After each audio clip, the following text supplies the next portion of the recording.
This is the Rugby Odds, where an unlikely pundit panel of a wordsmith, a WWE legend, a rugby star, and a supermodel scour the globe, seeking best bets and bad behavior. Are you not entertained?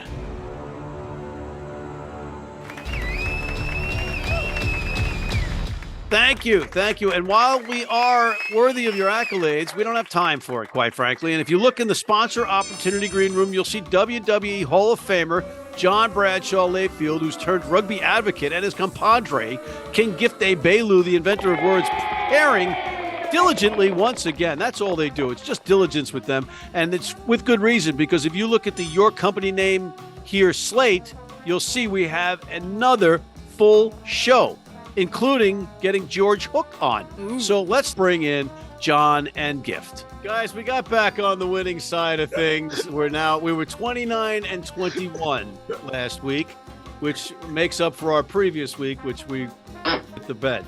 And we have the unfortunate news that, Gift, you're no longer the only king on this program. We have the anointing of a new king, and that is King John, because of the way he picked England to cover the spread, but he also picked South Africa to win, so he was right on both accounts. All hail King John the Intolerable. Hail King Champ, hail King Champ, hail King Champ, hail King Champ. Ain't no surprises.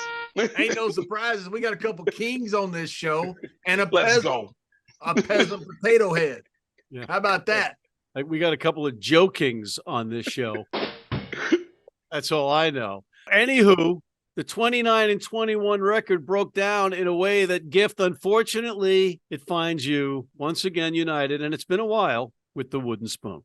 It's okay. We paddle hard. All right. Whenever we got the spoon, we don't go down. We just make more soup and eat strong. All right. We get better with it. Strong soup. With healthenhancedfoods.com. Recognize it. East. Healthenhancedfoods.com. Right. That's what I'm saying. King Positive Egbelu. And keep that positivity going, Gift, because of your record, you're also in the walk of shame. Hey, there's no shame here. We walk strong. Why? Because of your healthenhancedfoods.com. Absolutely. That's right. Not to be confused with potatohead.com. Wow. Okay. All right. On that note, guys, let's bring in George Hook.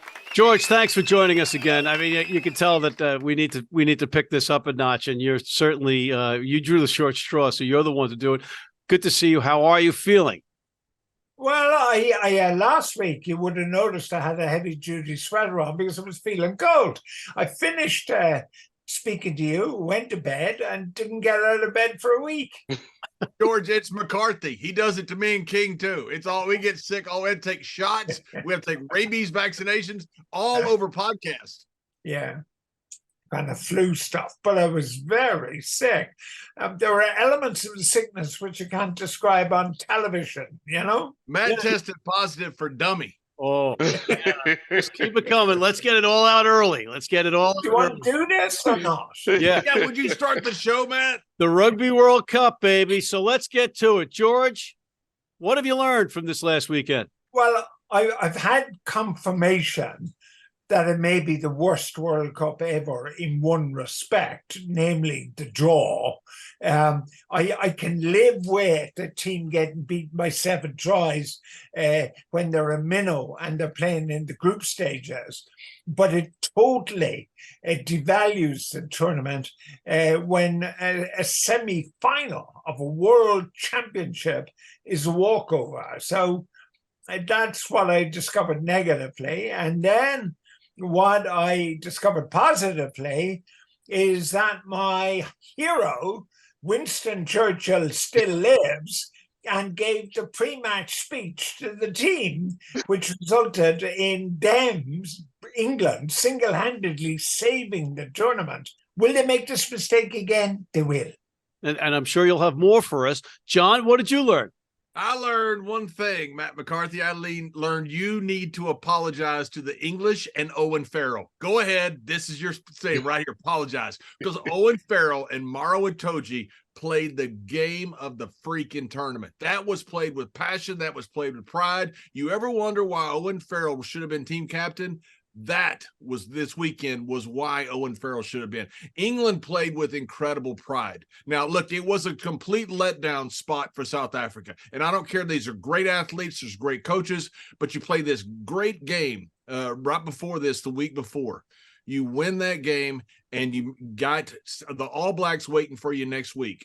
It's a natural letdown spot for South Africa, but that doesn't take away from the pride that the English played with. Joe Marler, Freddie Stewart, Johnny May. These guys were absolutely incredible. That was with passion. That was with national pride. That was everything good about sport. And I thought Owen Farrell and Maro Itoje played the game of the tournament. So go ahead and apologize to Owen Farrell. I am not going to apologize for that thug who lost his composure and was in the ref's ear and face at the wrong time during that match. Stop with the ref. These refs are egotistical goofs, okay? There's a few that are great like Nigel Owens, but most of them are out there and they think that they are above everything. They think the game exists because of them. Wrong. They exist because of the game. And when they get in the way of the game, Owen Farrell, sometimes when you're talking to the referee, you're inspiring your team. You're sticking up for your team. Happens in every single sport. Owen Farrell played like a captain should have played. England played with tremendous pride. And this is going to be a wonderful finale between two great teams. I wasn't wrong. I don't listen. Like, did Owen Farrell not play a great game? He played a very good game. Stop it. That was great. And you know it. On a stage, Pollard shut him down. Pollard came in, and your text to me was Pollard made he made one kick. That was his contribution. That's what you said to me in a text message. Yes, that's ridiculous. It doesn't deserve a response. Don't get away. Sorry, Matt. Was there any reason you brought me on this program? George, we're getting back to you. Just hold your horses for a second. Gift, what have we learned? Look, the one thing that I can say that we learned is that we have 18 years later, the best parallel storyline to what happened in 95. New Zealand comes in with an easy entrance into the finals. The Springboks have an easy game in 95 and then a struggle into the finals. And it's great that the first time both of these teams are playing each other again in the finals since that moment is happening in almost the same way. And you probably have the best entertainment finals that you could get. I'm legitimately happy with what we got from the quarterfinals and the semifinals. Why? Because we got an upset, we got our contenders, and we made the rankings leading into this feel that much more minute, which I think is incredibly important. I don't want the number one to be guaranteed number one for 4 years and absolutely hit it in the finals. I want to see them actually work it all the way through when it matters. That's why New Zealand always had so much trouble, and that's why Ireland had trouble, and that's how you get a proper Rugby World Cup. I like it. I learned that Jacques Nienaber is more of a figurehead than King Charles. 2% of people that pick up on that entire thing. Yeah. The head coach of the Springboks did absolutely nothing, and you saw him completely undermined by Rassie Erasmus during the game, where he's got the guys all in a circle and he's telling them what to do. Rassie's pulling the strings. Let's not paint it any other way, folks. Well, hold up. Whoa. The interesting thing about that statement of yours, which may or may not be true because we don't know, we're too far away to know. Oh, we know. But immediately at the end of this World Cup, Nienaber is going to go to Leinster, who are the best, probably one of the two best teams in Europe. So we're going to find out when he's in charge of one of the major provincial sides in Europe, whether he's a good coach or not, because he certainly won't be a figurehead. So we're going to find out a lot about it. You know what I love about you, George, is you set up the segues better than anybody on this planet. And I'm going to go with my question for you first. George, why do we have a South African taking over Leinster? Aren't there any Irish coaches out there? Well, that's been something that's upset me for many years. Like for instance, Conor O'Shea, a former Irish fullback, was the coach to Italy, is now at the Rugby Union headquarters in London, high performance. Stephen Abu, the Irish under-20s coach, took charge of the Italian under-20s. It's made a huge difference over the last best part of a decade, I suppose, to Italian under-20s rugby. Saracens, one of the best team in the English Premiership, have an Irish coach. It's an Irish thing now. You know, there was I think it was Samuel Johnson, the great diarist, who said, if you want to roast an Irishman, you can always get another Irishman to turn the spit. So, like, that's us. That's our nature. Our prophets are not prophets at home. All right. We're going to take a quick break, and we're going to come back and ask you some more questions and get some more wisdom right after this. Need a great price on a new vehicle? Sheehy makes it easy. Easy Price shows you our lowest prices on the Mid-Atlantic's largest selection. Find your best price online or at any of our 31 dealerships. It's easy at Sheehy. Sheehy.com. If you're in New York City and want to watch some great rugby, have some great food, and some great times, go to the world's best rugby pub, the Pig and Whistle on West 36th Street.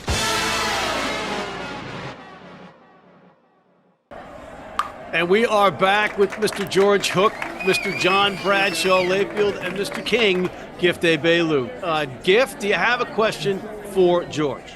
Yeah, George, we've talked about England so much. We felt they had been underperforming, but do you think that we were wrong? First of all, I don't think we were wrong. You couldn't possibly be wrong in your assessment of an English team over the last 4 years. So, I mean, unless you're Nostradamus, my most famous soothsayer, you're not really going to think they got it right. And the interesting thing about Borthwick, the coach, he never showed in the build-up that he was anything special, but he clearly is something special. The other thing is, which hasn't changed in this game over 150 years, is there is a lot of ways of playing it. It's at the end of the day, it's a bit like baseball or cricket. Like, it's not actually a spectator sport. It's about the guys on the pitch. And if you can win the match by kicking the ball up in the air and not passing it at all, then good luck to you. Don't forget, the Gary Owen was invented in Ireland. What is the Gary Owen? Kick the ball up in the air as high as you can and let God judge it. And Irish teams, for the best part of a century, never passed the ball. The great Tony O'Reilly, possibly one of the greatest three-quarters ever to play the game. O'Reilly was in the centre for Ireland. He never got a pass. He only got a pass when he played for the Lions. You can get a pass for Ireland. They would have kicked it up in the air. So I'm less worried about that. Although, to be fair, we're going to see two teams in the final with conflicting ways of playing the game. And I think that's really interesting. John, question for George. I do, yeah. Matt is a soothsayer. He's Nostradamus. Different version, southern version of soothsayer. Oh, so George, a question I got, because England, I think, surprised a lot of people. Another team that surprised a lot of people is the All Blacks. They looked, especially in the second half, when France realized they were better than the All Blacks, they quit kicking and they just boat raced them. They just beat them. They beat them on every part of the game. They beat them. Now the All Blacks look like the All Blacks that we expect them to look like. Is it just the competition that they're playing against that is not as good? Or have the All Blacks during this tournament really gotten that much better? Well, you're very young, so I understand why your knowledge of New Zealand rugby is relatively limited, right? But you got to remember... I just got called dumb. Yes, but you got to remember, since Captain Cook sailed into whatever the bay was, right? New Zealand have been close to the best nation in the world at rugby. They've either been first or they've been second. They've never been third. Through the amateur era, all that sort of thing. the principal reason is there's nothing else to do in New Zealand except play rugby, right? They got sheep. They got nothing. The pubs close at 6 o'clock because of lack of customers. It's the most boring place on earth. Saved only by the geography. It's a beautiful place. So they play rugby. And they're very good at it. We know what this nation can produce. This boring nation. Oh, yeah, but not boring at rugby. Not boring at rugby. It's no surprise that they delivered when it counted most. All right, George, going back to Borthwick. Yeah. The forgotten man in this tournament for England was George Ford. And my good friend over here on this side of the pond, who's English, Riz Chadwick, who looks like a Danielle Steele cover model, has said, well, just look at their tackle rates. And my counter to him is, well, does Owen Farrell actually tackle? Because a tackle is not defined by the shoulder to the head of your opponent. What happened to George Ford, and was that a mistake by Borthwick? Well, you can't say it was a mistake when they went within 3 minutes of winning the semi-final of the Rugby World Cup. If he picked Mickey Mouse in at half, and they did that in the semi-final, decision was right. If, as a lot of us thought, he was going to go out with a whimper in the semi-final, beaten fairly comfortably by South Africa, we were all ready to put him on the tumbril and wheel him down to the Place de Concorde for the guillotine.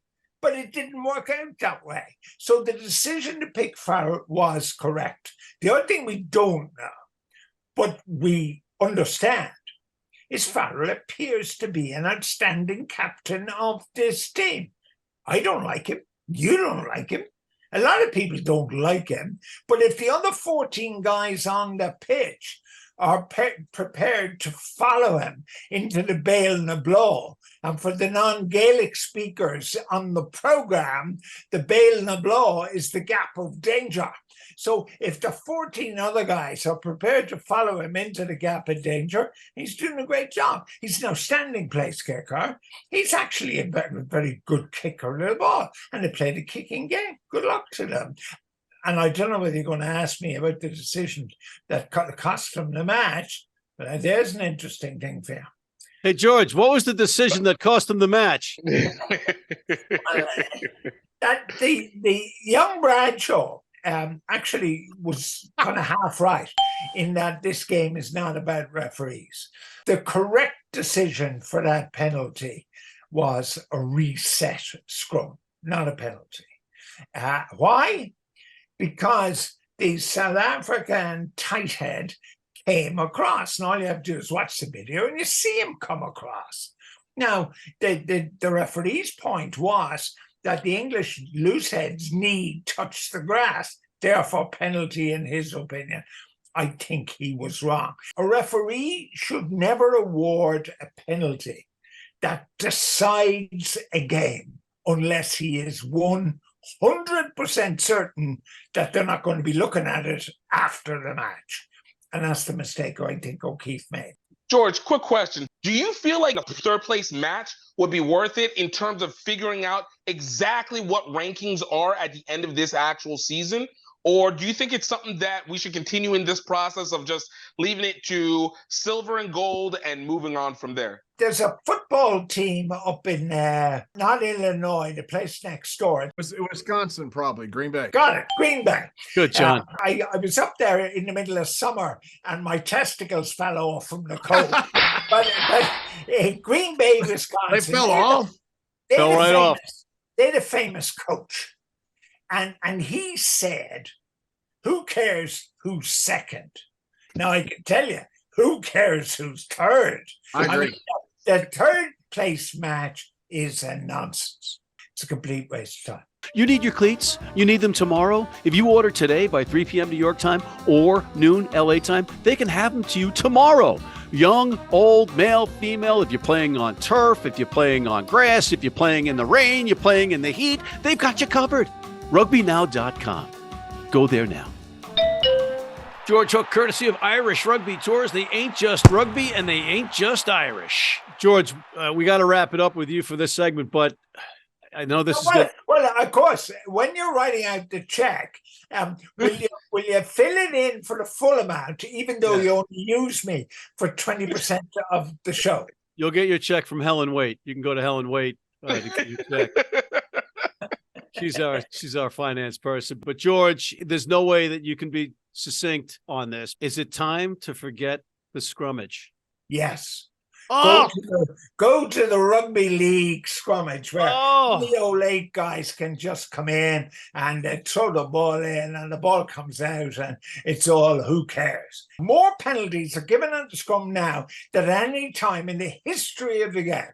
The scrum has been used now to create penalties. That's not what it was designed for. It was designed as a way to restart the game and to make rugby union different. It's making rugby union different, but at an awful cost. Waste of time. Is that succinct enough for you? Waste of time. I can't handle that. It's too much truth for me to handle right now. I'm trying to live in a. Keep your young pundit going. He's great fun. Who, young Bradshaw? Yeah. Yes. Yeah, young Bradshaw Layfield. Okay. All right. Thank you, George. Much appreciated. Always great having George. He's always just quick to the point. George said that Owen Farrell was a great captain. He did not say that. He did. He did not. What? When? When did he Play say it back? Play it back.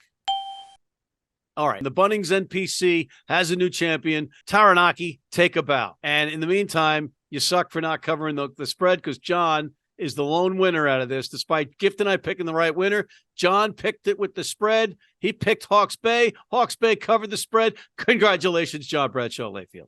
Thank you. Thank you. You're welcome. Job, champ. Bam. We can be civil. We can do this. I congratulate you. King and I are civil. Exactly. All right, let's go to the Rugby World Cup. There are actually 2 matches. That's right. I know it's finals weekend, but there are 2 matches for first loser, second loser, third, and fourth. Let's go with who you think's going to win this one. Argentina getting, what do we got? 8.5 from England. John? I would not bet on this whatsoever. I would completely stay away from it. If I had to take a side, I think I take England, but there's no way I'll bet on this game.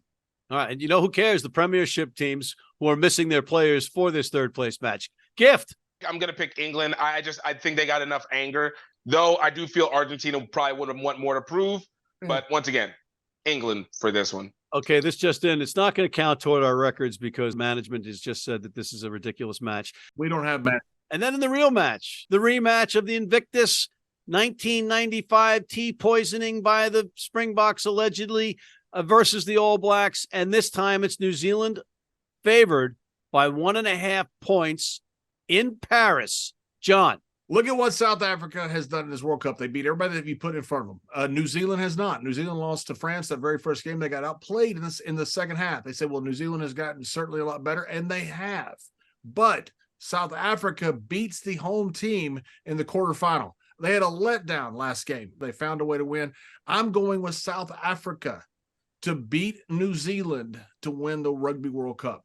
Gift. We have, exactly as John spoke, a South African team that has been resilient outside of the pool play against Ireland. They've beat everybody that has been in front of them, especially France, and obviously what they did to England. But New Zealand absolutely boat raced this exact box team not more than 7-8 weeks ago for the Rugby Championships. And this is also a vengeance game because the last time they were in this position, they were supposed to have the greatest rugby team ever with the greatest rugby player ever.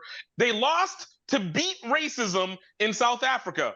So this year, it's not the same kind of concept. I don't know what to expect from this one, but as much as I have been so much on the side of the gold and green, man, New Zealand's history with the Springboks is just too heavy. I got to go with New Zealand on this one. Ooh. But this is a tough one. This is a coin flip in either way. I agree. Hold that thought.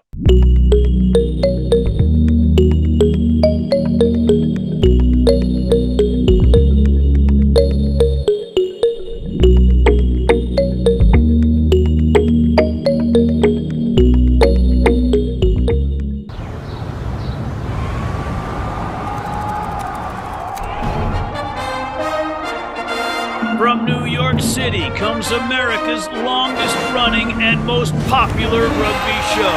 The biggest names in Major League Rugby, MLR highlights, and big match previews. Rugby Wrap-Up presents MLR Weekly, made in New York City.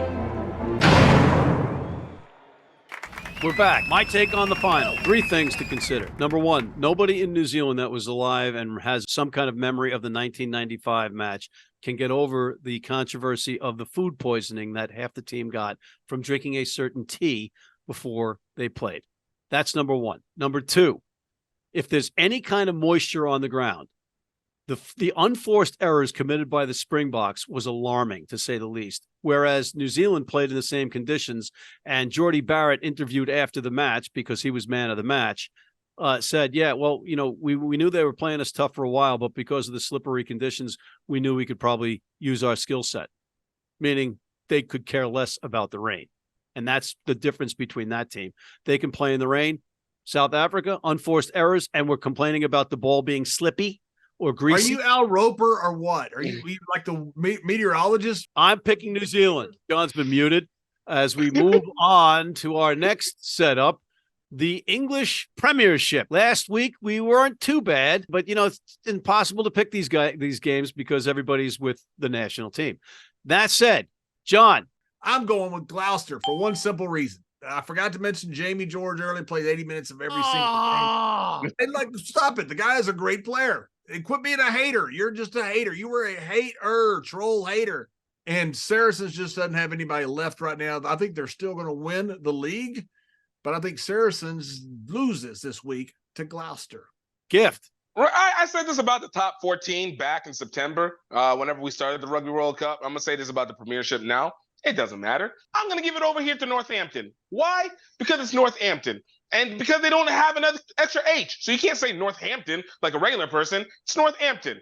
I don't have anything else to add to that. I'm going with Exeter. The politically incorrect Chiefs of Exeter versus Sales Sharks. Then we're going to do a lightning round because we're running out of time for the URC in the top 14. John, who do you like in the URC? Leinster. Perfect. Gift. Give it to the Stormers. I'm going from one Irish province to the next. Mighty Connick won it for me last week. I'm going with Ulster against the Bulls, the depleted Bulls this week. Top 14, Gift. Power over Perpignan. John. This is going to be impossible to handicap until they get all their players. It's like handicapping preseason baseball or football or basketball or anything else like that. That being said, I'm going Lyon at home. I'm going with Bayonne, not the one in New Jersey, the one in France over Stade Francais. And that brings us to picks of the week.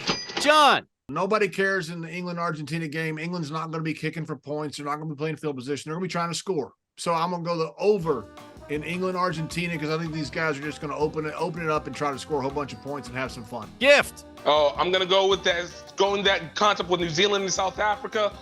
This is a game that is going to be hard-nosed. I picked overs for just about every single match. This is an under. This is a low-scoring game that's about to happen. This is going to be physical. This is going to be a fun game to watch. Physical. Okay. Yeah. I'm doubling down on Ulster over the Bulls. On that note, we're out of time. I want to thank WWE Hall of Famer turned rugby advocate John Bradshaw Layfield, King Gift Egbelu, the inventor of words, Mr. George Hook, don't call him Mr., and thank you for tuning in. And please check out our other shows, including MLR Weekly, the College Rugby Wrap-Up. Hit that subscribe button on YouTube. Sign up for our weekly newsletter. And please join our American Red Cross Blood Donor Team.